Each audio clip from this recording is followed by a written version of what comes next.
Olá, bom dia! Sejam todos muito bem-vindos à primeira sexta-feira do mês, 6 de agosto de 2024. O nosso super abraço de hoje vai para os aniversariantes. Caroline Ribeiro Abreu, de Lusiana, Estados Unidos. Alisson Neto, de Niterói, Rio de Janeiro. Também do Rio de Janeiro, agora Petrópolis, Wellington Alves. Também José Guilherme, que completa hoje 5 aninhos. E a sua irmãzinha Cecília, que faz seu primeiro aniversário. São de Chapadão do Sul, Mato Grosso do Sul. Deus os abençoe com muitas graças. Parabéns! Este podcast é um oferecimento. Hotel Eldorado Flat. A sua hospedagem na principal avenida de Contagem, Minas Gerais. Passando por aqui, fique com a gente. Tá procurando consulta com médicos especialistas e sem mensalidade? Conheça a Qualimed Saúde. Médicos especialistas com preços acessíveis. Conheça o nosso atendimento online. qualimedsaude.com.br. Os contatos dos nossos apoiadores estão na descrição deste podcast. Na Enciclopédia Bíblica de hoje, vamos falar um pouco do tingimento e da fiação da tecelagem nos tempos bíblicos.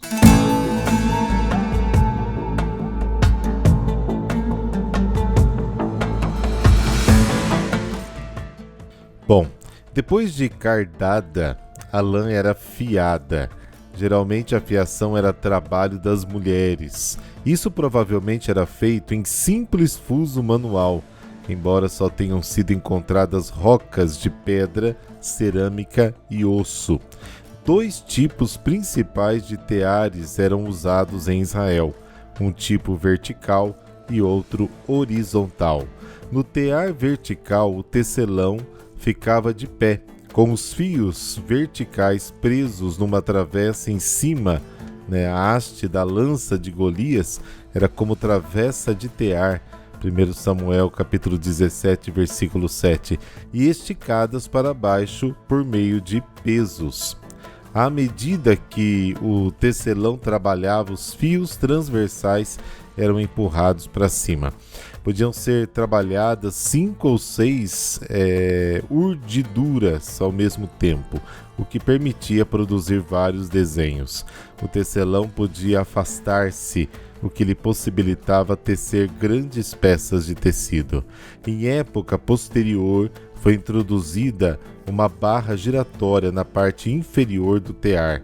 O tecido era começado de baixo e o pano pronto era enrolado, o que permitia fazer longas peças de tecido. O tear horizontal era composto de 2 travessas presas por 4 estacas no chão e o tecelão sentava-se na sua frente. O tear não podia ser mais largo que o alcance dos braços do tecelão. Parece que os egípcios tinham um sistema de 2 pessoas trabalhando com este tipo de tear, tanto a lã como o linho e às vezes também os pelos mais grossos de cabra e camelo, para capotes de pastores e tendas, podiam ser tecidos nessa forma de tear. Quando a Bíblia fala de vestes ordadas e coloridas, como está em Juízes capítulo 5, versículo 30 e Ezequiel capítulo 26, versículo 16, poderia se referir a tecidos diferentes costurados uns com os outros, ou a desenhos feitos no próprio tecido, embora os israelitas conhecessem o bordado e a tapeçaria. Havia 2 maneiras principais de confeccionar roupa. Se o tear era suficientemente largo, toda a veste podia ser feita com uma só peça. Jesus tinha uma veste feita assim, como está em João capítulo 19, versículo 23. O tecelão começava da borda de uma manga e tecia até a extremidade da outra manga, deixando uma abertura para a cabeça. As mangas podiam ter o comprimento que a pessoa desejasse. Era fácil executar desenho listado. Quando o tecido era cortado ou fios soltos, eram torcidos em cordões que reforçavam os lados. Às vezes eram deixados como franjas na parte inferior da veste. Quando o tear era estreito, a vestimenta era feita em 3 partes: a parte do busto e das mangas, e a parte anterior e a posterior. A abertura para a cabeça era forçada com cordão tecido. Às vezes eram confeccionadas peças de roupas circulares. O tecelão começava no meio e alargava o tecido com 1 ou 2 fios de cada vez. E é isso aí. Semana que vem vamos falar de moda nos tempos bíblicos.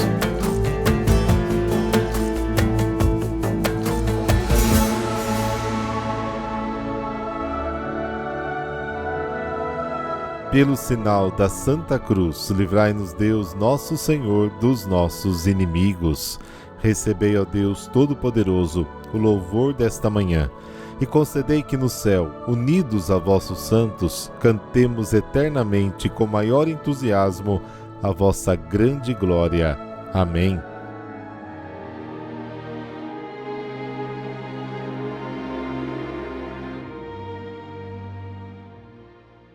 Lucas, capítulo 5, versículos de 33 a 39.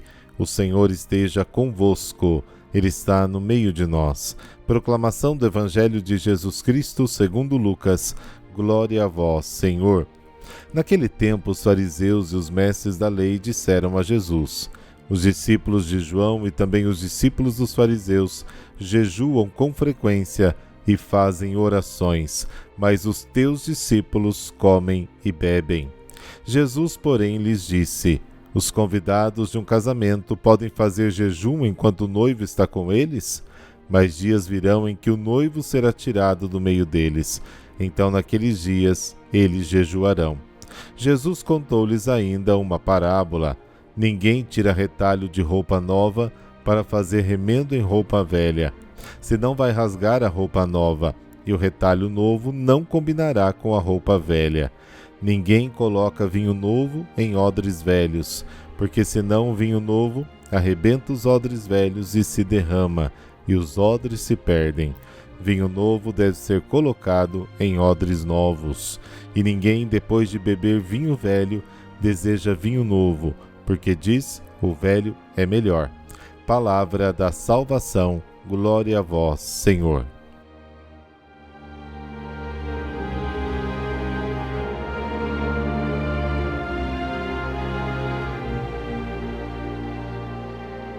É muito importante a gente explicar um pouquinho o significado do jejum e da súplica. Então, assim como a comida gera a vida, o jejum seria a privação da vida, ou seja, um tipo de morte. É uma prática religiosa indispensável para tomar consciência da própria realidade de criatura e dos próprios limites. O homem não tem a vida por si só. Ele recebe de Deus como um dom. Este é o fundamento de uma correta relação com Deus, consigo mesmo e com os outros e com as coisas.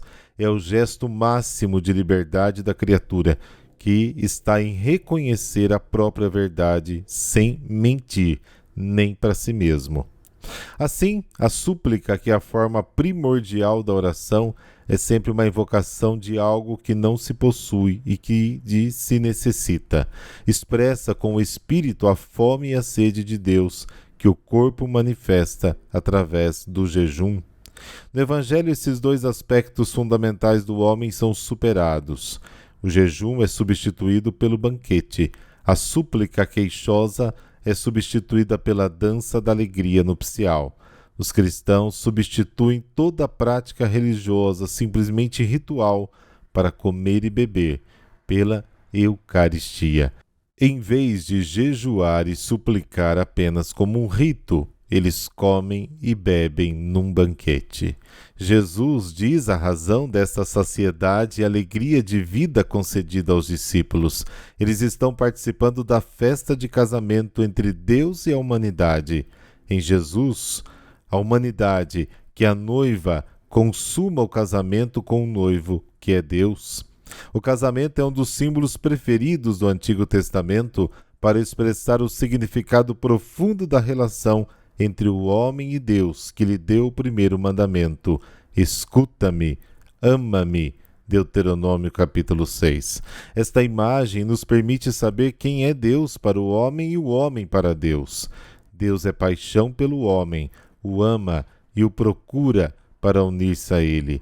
O amor leva a união, fusão e identificação com a pessoa amada.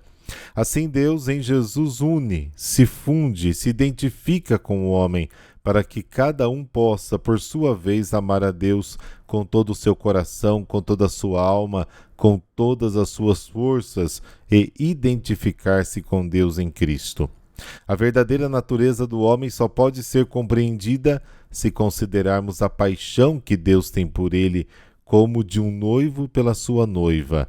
Efésios capítulo 5. É este amor de Deus que dá ao homem a sua essência, a sua existência, a dignidade incomensurável. Somente colocando a cabeça no coração de Deus, o homem estará satisfeito em todos os seus desejos mais profundos. O homem é ele mesmo, apenas em seu relacionamento com Deus. Deus está aqui e se uniu à humanidade. A parábola dos versículos de 36 a 39 nos ensina que a nova roupagem do homem é o Cristo ressuscitado. Gálatas capítulo 3. É fundamental que o batizado tome consciência desta nova vida para não realizar operações inúteis e prejudiciais, como rasgar uma peça de roupa da nova para costurá-la na velha. Metáforas à parte, não podemos continuar a enfeitar o velho remendo com alguma novidade do Evangelho. O que é velho deve ser descartado. Você deve se despojar do velho homem com a conduta anterior, do homem que está corrompido pelas paixões enganosas e deve ser renovado no espírito da sua mente e revestir-se do novo homem, criado de acordo com o que está no pensamento de Deus, em justiça e verdadeira santidade. Efésios capítulo 4. Os odres novos são os homens novos que contêm o vinho novo, que é o Espírito Santo. O melhor vinho é precisamente o vinho novo, generosamente oferecido por Cristo. Os odres novos são os homens novos que contêm o vinho novo, que é o Espírito Santo. O melhor vinho é precisamente o vinho novo, generosamente oferecido por Cristo. João capítulo 2.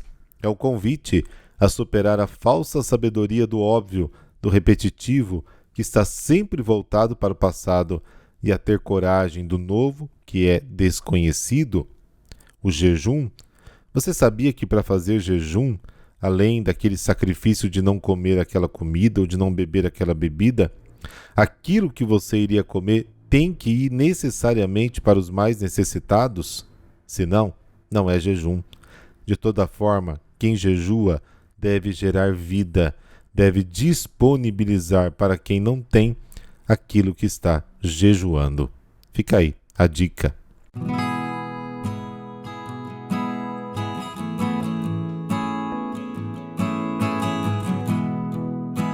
Hoje a igreja celebra São Liberato de Louro, nobre e abdicando do seu título, tornou-se frade. Liberato nasceu na pequena Louro Piceno, na província de Macerata, na Itália. Pertencia à nobre família Brunforte, senhores de muitas terras, e muito poder. Mas o jovem Liberato, ouvindo a palavra de Deus e o chamado dele, e por sua grande devoção à Virgem Maria, abandonou toda a riqueza e conforto para seguir a vida religiosa. Liberato foi um nobre que se tornou frade. Renunciou às terras e ao título de senhor de Louro Piceno, que havia herdado de seu tio em favor do seu irmão Gualtério, e foi viver no convento de Rocabruna, em Urbino. Ordenado sacerdote, desejando consagrar sua vida à penitência e às orações contemplativas, retirou-se ao pequeno e ermo convento de Sofiano, muito perto, não tão distante, do castelo de Brunforte. Lá vestiu o hábito da Ordem dos Frades Menores de São Francisco, onde sua vida de virtudes valeu-lhe a fama de santidade. Em Florzinhas de São Francisco, encontramos o seguinte relato sobre ele, abre aspas, no convento de Sofiano, o frade Liberato de Louro Piceno vivia em plena comunhão com Deus. Ele possuía um elevado dom de contemplação e durante as orações chegava a elevar-se do chão. Por onde andava, os pássaros o acompanhavam, pousando nos seus braços, cabeça e ombros, cantando alegremente. Amigo da solidão, raramente falava, mas quando perguntado, demonstrava a sabedoria dos anjos. Vivia alegre, entregue ao trabalho, à penitência e à oração contemplativa. Os demais irmãos lhe dedicavam grande consideração. Fecha aspas. Quando atingiu a idade de 45 anos, sua virtuosa vida chegou ao fim. Caiu gravemente enfermo, ficando entre a vida e a morte. Não conseguia beber nada. Por outro lado, se recusava a receber tratamento com medicina terrena, confiando somente no médico celestial, Jesus Cristo, e na sua abençoada mãe. Ela milagrosamente o visitou e consolou quando estava em oração preparando-se para a morte. Acompanhada de 3 santas virgens e com uma grande multidão de anjos, aproximou-se de sua cama. Ao vê-la, ele experimentou grande consolo e alegria de alma e de corpo, e lhe suplicou em nome de Jesus que o levasse para a vida eterna, se tivesse tal merecimento. Chamando por seu nome, a Virgem Maria respondeu: Não temas, filho, que tua oração foi ouvida, e eu vim para confortar-te antes da sua partida desta vida. E assim Frei Liberato ingressou na vida eterna numa data incerta, lá pelo século XIII. No século XV, o culto de Liberato de Louro era tão vigoroso que nas terras dos Brunfortes recebeu autorização para ser chamado São Liberato. Até o novo convento, construído por ocasião da sua morte ao lado do antigo de Sofiano, recebeu o seu nome. E construíram também uma igreja para conservar as suas relíquias. Atualmente é o Santuário de São Liberato. Somente no século XIX, após um complicado e atrapalhado processo de canonização, é que o seu culto foi reconhecido pelo Papa Pio IX, que lhe deu a autorização canônica para ser chamado santo. A festa de São Liberato de Louro foi mantida na data tradicional de 6 de setembro, quando suas relíquias foram solenemente transferidas para o altar maior do atual Santuário de São Liberato, na sua terra natal. Rezemos. Ao deixar toda a sua nobreza para tornar-se frade, ensinou-nos o desapego das honras e riquezas. Intercedei por nós, para que saibamos usar os bens sem nos apegarmos a eles. Amém. Abençoe-vos o Deus Todo-Poderoso, Pai, Filho e Espírito Santo. Amém. Bom final de semana para você e até amanhã.